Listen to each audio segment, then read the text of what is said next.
1 year ago, I was looking for a job in Finland because I needed to renovate my visa. And honestly, I was not really sure if I was going to be able to stay in the country. The problem was that when I was renovating my visa, my job contract ended.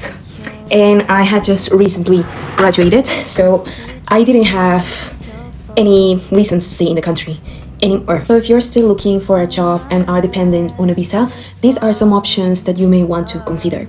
The easiest way is to become a student. Just take the entrance exam and should be already eligible. Overall in Finland is not that expensive. However, if the price is the problem, you can opt to study in a lower degree, for example, in the ammattikoulu.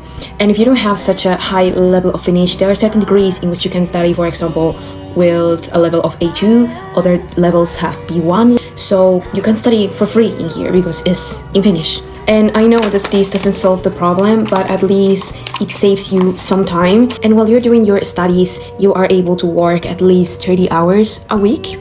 So you can do some jobs like freelancing and at the same time try to look for a permanent job that can grant you a work permit. However, don't get confused with the entrepreneurship visa because it's not exactly that easy.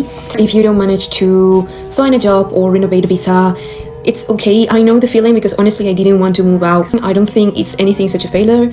You can perhaps look into some agreements that your country may have or other jobs in other countries. In my case, I was very lucky because I found a job and that's how I managed to stay in here, and currently I have a permanent residency in Finland, so I don't have that risk anymore of being deported. But I understand that it can be very hard for anyone going through this situation. And if there's something that you want to get out of your chest, you're very welcome in the comments.